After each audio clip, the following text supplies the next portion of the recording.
Hey everyone, I'm Morgan. Welcome back to my channel, or welcome to my channel. If you're new here, thank you so much for joining me. Today's video, you guys, is all about week 3 of Becoming a Swimpreneur. Thank you guys for tuning in. The feedback has been amazing. I'm so excited for this series. And like I said, it's week 3, and on week 3, I'm going to be talking to you guys about the equipment that I use that helps me get through life in general, because I make swimwear, and right now with my manufacturer being shut down and pretty much working very slow or too slow to actually produce what I need, I have to do things on my own. So I'm going to show you guys the materials, the tried and true materials that I've always used even before I had a manufacturer, and things that are going to work for you. So I'm going to go through the process of like the start to finish, like the beginning stages of the swimwear making, and what materials I use all the way up until when it's time to actually sew in my serger, my sewing machine, and things like that. All the products, you guys, I will try my best to find them on Amazon and link them below. If I can't find it on Amazon, I will find it at another store or something, and I will link it below. They will be affiliate links. Just a heads up, I will get a small commission if you use Amazon, but all this shit works for real. So let's get into this video. Let's get into this.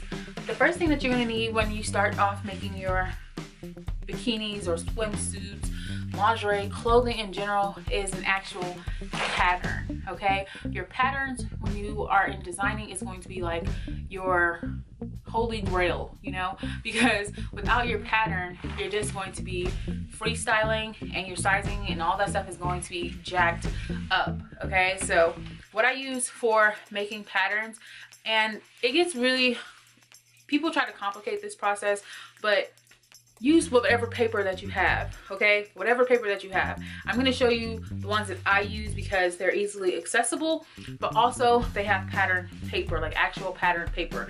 I've tried to Google search it and try to find some for you guys that I think personally is worth paying for. They do have some shops on Etsy. I'm going to try to find the shop on Etsy that I contacted, and they said they're doing shipping still, so they are pretty good about that. So I'm going to try to find that shop and link it below for the actual pattern paper rolls if that's what you want. But if you have a Michael's or a craft store by you, you can find this paper.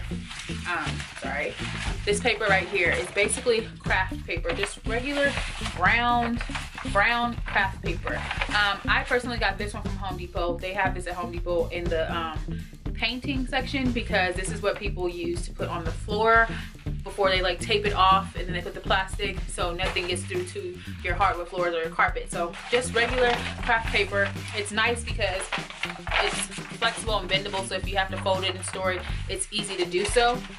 When I do my final patterns, I usually transfer it to this right here, and this is a manila paper. It's that yellowish tint, you know. It's kind of like, it's a little bit thicker than this, but I transferred to this because it just looks better, to be honest, when it's hanging on my pattern rack. That's the only thing. So if you don't have this, don't go crazy. You can totally use craft paper. And as you guys saw in the tutorial on this channel that I did, excuse me, about making a bikini pattern and how to make those bikini patterns, you would have saw that I use regular sketch paper. Let me set this down for a second or hang it.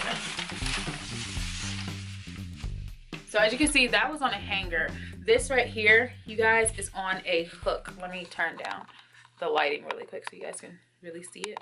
But this is on a pattern hook. You can see that the pattern hook is curved like a hanger right here, and it has this thick thread happening. And then at the end of the pattern hook, you have this right here. It's a little, just a plain little metal slider that goes through the hole of the pattern. So when you put it through, you can pull it just like that, and you can hang your patterns nice and neat. I personally prefer these. Let me get the light back.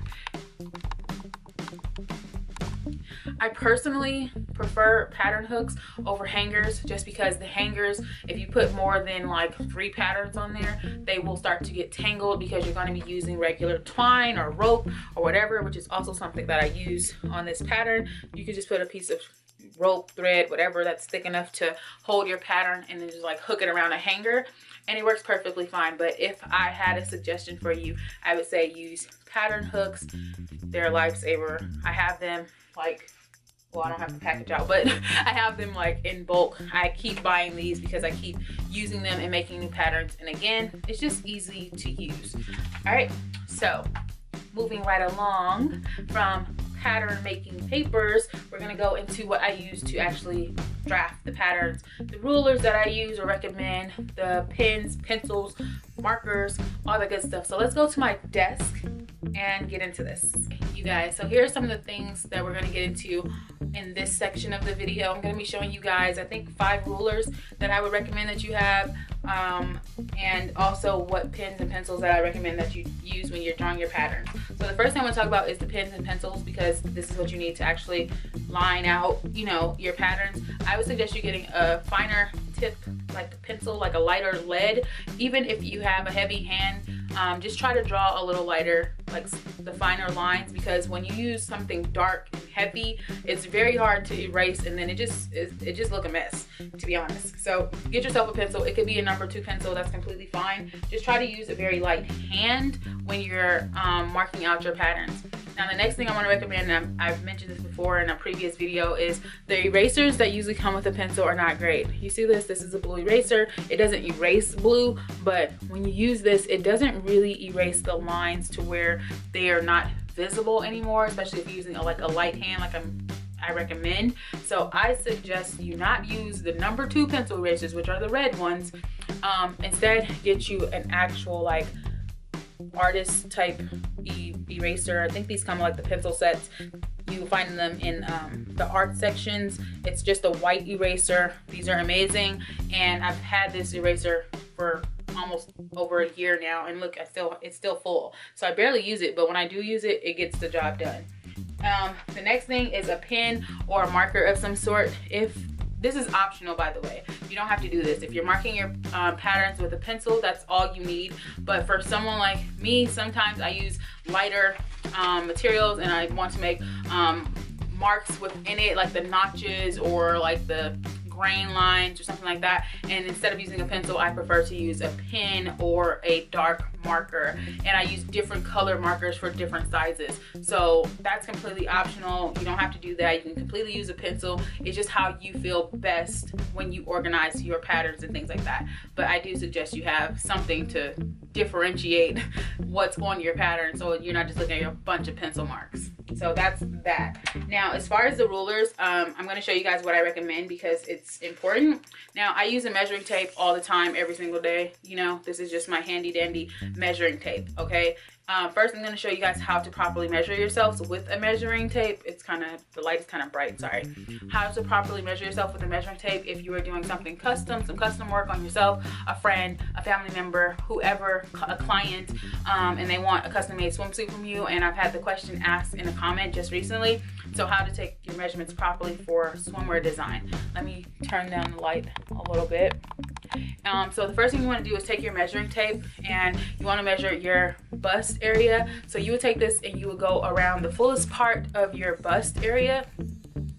And I shouldn't have did this with a hoodie on, I'm sorry, but it's cold in here, got the air on. But you go across the fullest part of your breast area, and you would mark that measurement. Don't pull it tighter than what it is. Make sure that it's literally just fitted nice and smoothly around your bust area to get the most accurate measurement. So wherever that line is, that's where it fits. And then you want to measure your waist. Now, when you're measuring your waist, you want to make sure that you bend like this first. Wherever that fold is in your waist, your hand, where it folds at, that's going to be your waistline. Not down here, not up here, not directly across your belly button. Where that fold is going to be your natural waistline. So take your measurements across the waist. Again, don't pull too tight. Just make it right across, however your body type is, or the client, make sure it's just nicely fitted around their waist, and you take that measurement. The next measurement you want to take is around your hip area. Sorry, you can't see my hip in the video, but you understand. You go around the fullest part of your butt. So however far your butt goes out, you take it around the fullest part of your butt evenly all the way around until you meet where the measuring tape is, and that will be your hip measurement. The last measurement you want to take, especially if you're designing a one-piece swimsuit, is the measurement that goes across your body. So you would take the measuring tape, go between your legs, go between your legs, across the fullest part of your bust area, and then I'm trying to wrap this over your shoulder, one of your shoulders. You go over your shoulder, between your legs, across the fullest part of your butt, and over the fullest part of your bust area, and you take that measurement. That is going to be the length of your custom swimwear, or your swimwear if you're designing for yourself. If you want to know your actual size, that is going to be the length that you go with, and then you can add your seam allowances however you choose. But this is what I use for taking custom measurements. The other rulers quickly are the hip curve and the armhole curve. This one I barely use because I rarely design one-piece swimsuits. When I do use this, this is great for the armhole measurements because it's pretty accurate. So as you can see, it has like a little curve at the top and then a hook at the top. So naturally, you can already see if I place this under my armpit and you feel, and I feel and press down, this is where my sports bra is. It's just an accurate curve. You can also bring it lower, make lower curves. You can drop it down like that, but the curve line is still going to be there. So this is really good to have on hand if you plan on designing one-piece swimsuits and you just want something easier instead of freehanding it. The hip curve, same thing, means the same thing. It is the hip measurement. This is like more like a boomerang shape, and it goes just how your body lines are. You see how it's curved? It goes just how your lines is. And when you flip it and you put it down, it goes just how the lines of your body is. And these are really good, especially if you're just doing high cut bikinis. I use this a lot. So high cut, you just want a nice smooth curve, or the back, you want a nice smooth line instead of trying to freestyle it. So those are the rulers, guys. I have one more ruler that I want to recommend you guys, and of course, it's the pink one. The pink, clear, flexible ruler. You see that? You don't need to buy hip curve if you have this. This works really well. So this is great. This is the 18-inch one. I use this in my tutorials on his channel. You've seen it before, and this is just really good to have. And they come in different sizes. Everything that I mentioned, I'll try to link below as well. So just go to my description box and you'll see some links. Let me talk to you guys about the scissors that I use and recommend for cutting out your patterns in fabrics, because there is a difference, okay? So the first one that I want to talk to you guys about is the rotary tool. This is great because it's easy. You just slide it and cut your fabrics out. So this is something that I use all the time, no matter what. The brand is Fiskars. I got this one from Joann's. They do have more heavy duty ones. This has worked fine for me, but they do have heavy duty ones that can cut through like multiple layers of fabrics. I don't recommend that with swimwear, but again, they do have some. I'm gonna link this one, and I'll probably link another one below that I would recommend. And yeah, so this is great for just sliding and cutting, and this is awesome. The next one I want to go to you about, and the difference. See, I have two pair of scissors here. One has a cover and one doesn't. These are paper scissors, okay? These are paper scissors. These are for paper, okay? You can cut your fabrics with this if you have sharp ones.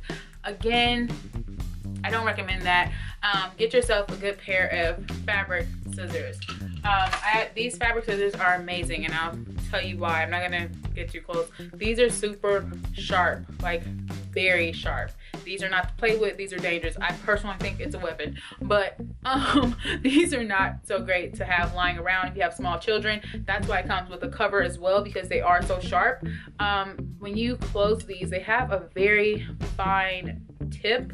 Like, it just slices through fabric, like literally just slices through the fabric. These are amazing. So if you do plan on having a career in designing your own designing your own swimwear, I would recommend you guys getting yourself a good pair of fabric scissors, or shears if that's what you want to call it. But these and these do two different things. I've used these before on fabric, and it's not the same. It takes a while as well. It could snag because they're not made for fabric, and you could just ruin a lot and have loose threads. So get yourself something that is going to slice straight through it with no problem. I recommend it. It is an investment. These are a little pricey if you are on a budget, but again, very recommended. So I suggest those three scissors. Sorry. The other thing, as far as cutting, the last thing I'm going to recommend for cutting is an actual cutting mat, a cutting board, of whatever you want to call it. This is a cutting mat. It's thick. It's not, I don't think it's not plastic. I don't know what material this is, but it's like a rubbery material. So when I'm using like the rotary cutter, on top of here, I can slide it with no problem. This is not the self-healing one. They do have a self-healing mat where if you cut it, it doesn't keep like those super fine lines or cut lines in the mat. This one has been fine for me. I do have a larger one. It's too big to pick up for the camera, and it's really big, and it goes on an actual table, so when you can roll your fabric out, you don't have to work in such small sections. But a cutting mat or a rotary mat is something that I highly recommend. Don't just cut your fabric on top of a table or your bed or anything like that. You can ruin your own personal stuff, and you can lose fabric and all kinds of stuff. So get yourself some sort of cutting mat as well.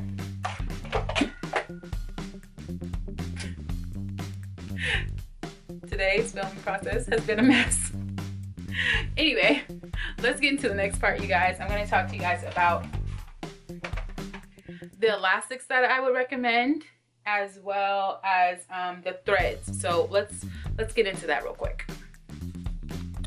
Okay, so the first kind of elastic that I'm going to mention to you guys, this is more like a waistband type elastic. Can you see the lines? I think you can see the lines a little bit in there. And when you stretch it, it's pretty good, just like any other elastic. However, this one is called a non-roll elastic. I like these when I'm designing something with a waist, like a waistband or something, because it doesn't flip. So if you ever had a waistband and the elastic is doing this all on the inside, it's because it's just regular elastic. This is non-roll elastic. It will stay in place when you sew it, and it won't roll because it sticks so flat to your body, and it has like this ribbing in here. I don't know how well you can see that. Let me see. So I don't know how well that is picking up on camera, but it has like a ribbing effect, and this is something I recommend if you're doing waistbands. You just sew the fabric. Obviously you have it encased in the waistband, but you just sew it tightly and make sure it fits snug, and this is amazing. It's thick, it's sturdy, it works, it's great. The next kind that a lot of people use, a lot of swimwear designers use, is this little braided elastic. This is just a basic braided elastic. This is a 1/4 inch braided elastic. I use this a lot in the beginning of my design process with swimwear. I still will use this depending on what style of swimwear that I'm using, because it's great. They advertise this as swimwear elastic, so if you type in swimwear elastic, a lot of companies will recommend this braided elastic right here. It's nice, it's stretchy, it's durable, it works well in water, and it's great. You know, chlorine, it works well in different types of elements. Now this other one though, this one is what I would recommend. This is actual swimwear elastic. It's like, I'm trying to get you in the camera, sorry, I'm trying to focus on too much, but it's like a rubber elastic. It kind of feels like a rubber band. I have the 1/4 inch. I also have a 3/4 inch one, and this one is just amazing. I got this from an Etsy shop because the place that I normally get mine from is closed down right now, but I will 100% link the Etsy shop. It's also, I believe, a YouTuber who sells this, and she designs swimwear. So if you guys need swimwear patterns and stuff like that, which is something I don't offer, she has swimwear patterns and she's amazing. I'll try to link her below. I gotta find her channel, but I think her channel is called Edgewater, I believe that's her channel. But I believe this is the same girl that sells the swimwear elastic, and she's shipping. She does great shipping. It came pretty fast, and like I said, I highly recommend this. It's great, it's amazing. Also, the reason why this is so amazing is because it won't break down in chlorine as fast as any other elastic. So when you're in chlorine in the swimming pools or in the ocean water, the salt water, this rubber elastic has really good durability when you use it. It's not hard to sew with at all. It glides through the machine. It's not something, you know, that's super, that makes an issue. But again, I recommend this, and I'll try to link below, like I said, her channel as well as her Etsy shop, because that's where I got this from. The last type of elastic that I recommend, and it's not at the top of my recommendations, but I recommend this for if you're making those new trendy style bikinis that everybody's wearing. This little roll of elastic, you can see it's just like a small little roll, It's almost like those little hair ties, or it is like the hair tie. So that small little roll, these are used for mostly, not for lining the swimwear, but for like the neck, the straps, the part that goes right here. I've seen this a lot right now. I personally don't like it. I did a sample with this and it's just not my style. I don't like it's something about this that I just don't like. But again, this is something that you can totally use. So I didn't want to leave y'all out, but this is nice if you have something cool to design with it. Maybe I don't have a design that works with this, but again, this is great. If you want to use something like this for your straps, it's super easy to use. Let's talk about thread. I'm gonna bring y'all over here though for this. So let's talk about thread over here. Okay, so while we're over here talking about threads, I think this is a good time to mention the serger that I use. The serger that I currently use, let me turn it around, is the Brother.usa 1034D. So it's the Brother.usa 1034D serging machine, or overlock machine, if that's what you want to call it. This is a 4-thread. You could also do a 3-thread if you want. The threads that are currently in here are 100% spun polyester. Here's one that you can kind of see where I still have the wrapping on it. The reason why these are all different colors is because I'm doing samples and I didn't want to use my actual threads that I use for my final products. So I use these for my samples, also to make sure that the threading is correct on this machine. But this is what it looks like right here when it's in the machine. Oh, not outside of the machine, it's still in the wrapping. Some of these will actually say 4 overlock machines. Like this one, it says 4 overlock machine, and this is 100% spun polyester. You could use, again, which is something that I also recommend, a thread called woolly nylon. It's a nylon thread. In store, it's kind of hard to find, but if you can find a fabric store or something like that, it's pretty simple. You can just ask them and they should have it on hand. But these are great because they don't break down. Do not use 100% cotton thread on swimwear. It just doesn't make sense, okay? I'm just being honest. It doesn't make sense. Let me pull you guys back out for a second. Okay. All right, so you don't want to use 100% cotton thread because 1, it's cotton.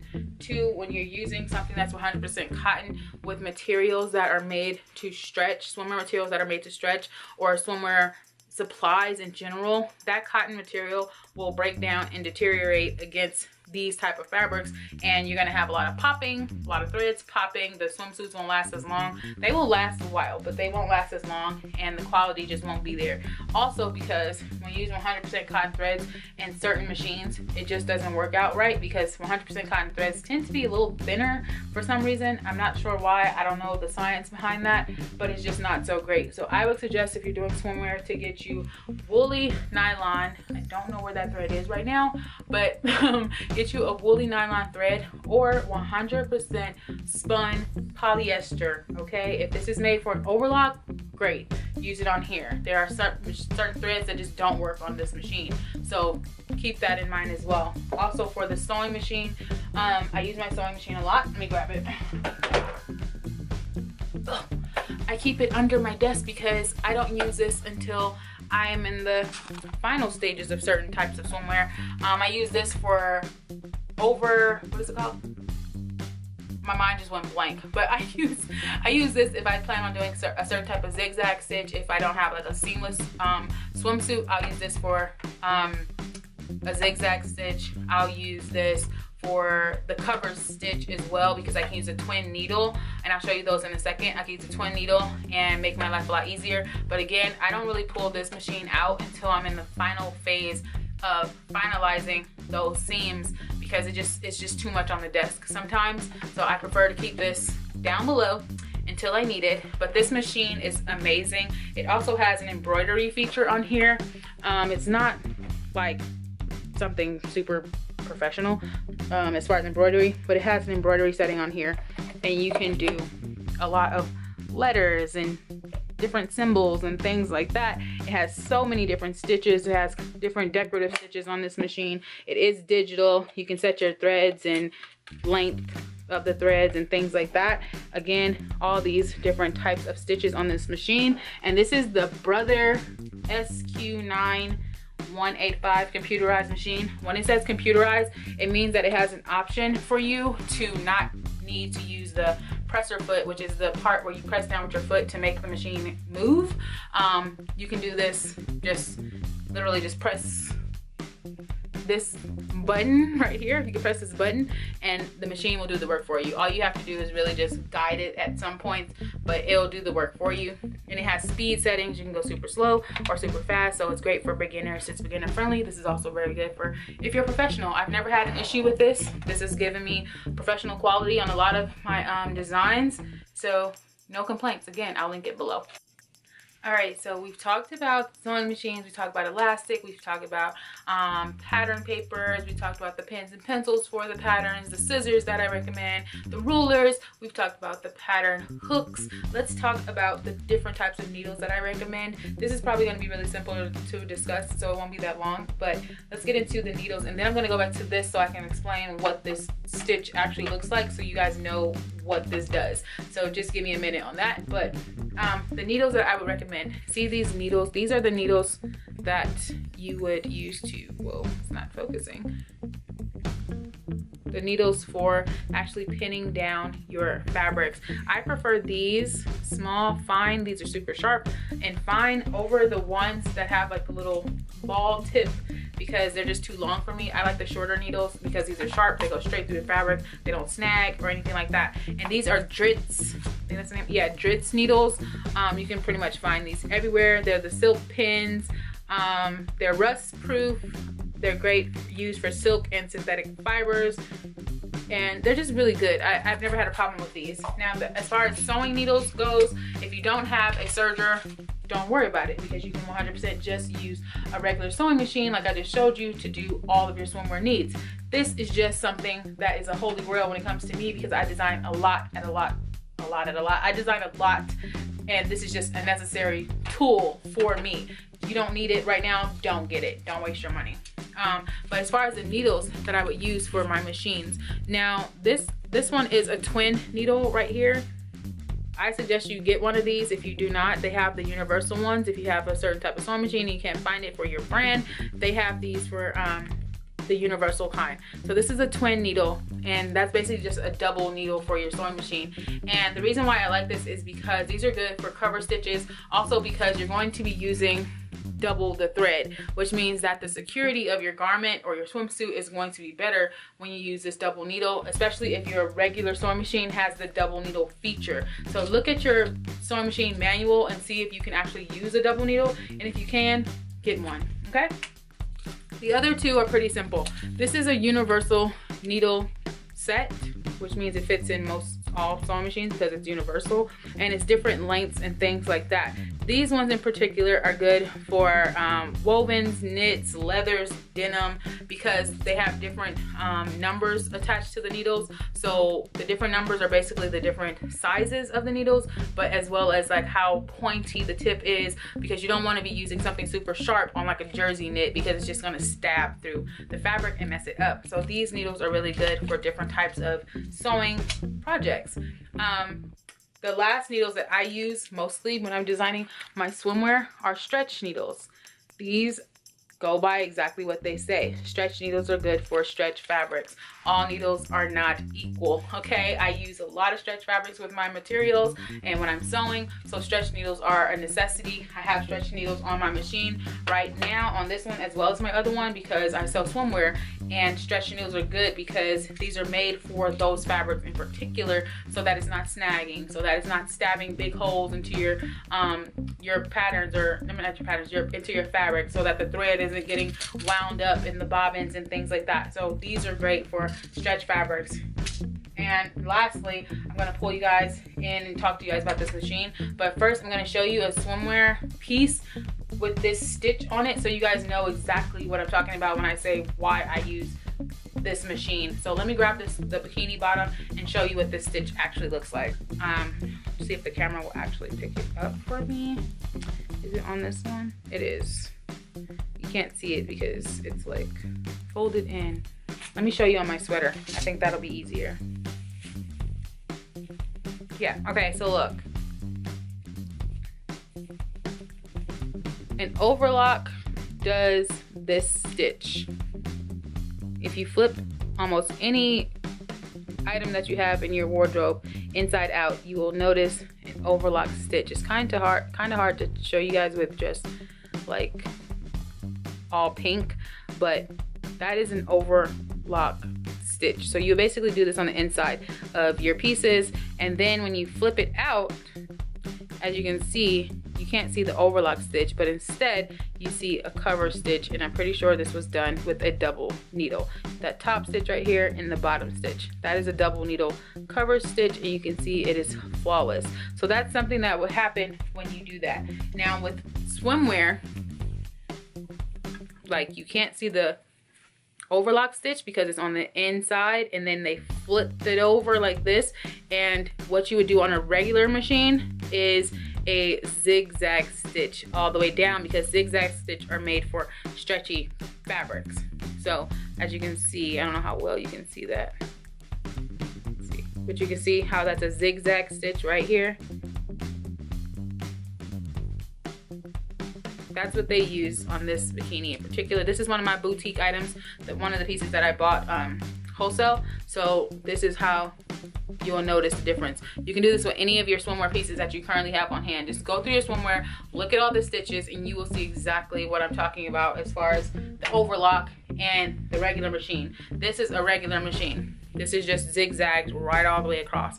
And you can use this all the time. It's fail proof because zigzags are made for stretching. They stretch out with your body. So you don't have to worry about, you know, threads popping or anything like that. All right, so let's close it out.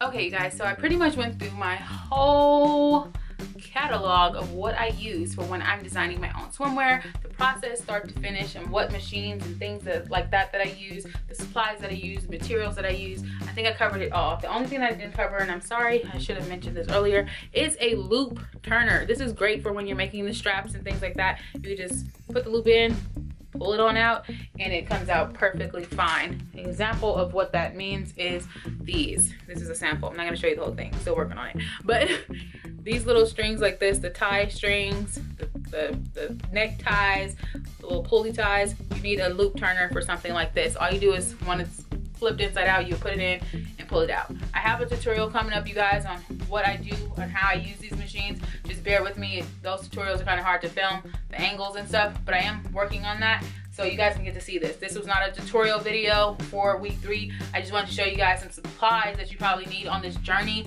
of becoming a swimpreneur. This is crucial to what you need in your supply kit and things like that, because these are things you're going to go to all the time. You're going to naturally gravitate toward these things unknowingly, because you're like, oh crap, I need this, I need this, I need this, and it's already going to be there. So I wanted to show you guys what I use, and of course you guys can add to that. There's a lot of things that I didn't mention in this video because I just don't use them all the time. These are the things that I use all the time on a regular basis. I'm about to use all this stuff as soon as I finish filming, because again, I'm in the middle of designing a collection. So I'm going to be using all of this stuff that I just spoke to you guys about. And I hope you guys like this video. I hope this was very informative. I hope you guys see the list in the description box. Like I said, go through that list. If you also feel like I've left anything out, or if you use things that I don't use, let me know in the comment section, because I'm always, you know, willing to look at new products. I'm always willing to find new things and things that I don't use, because we all don't use the same things, you know.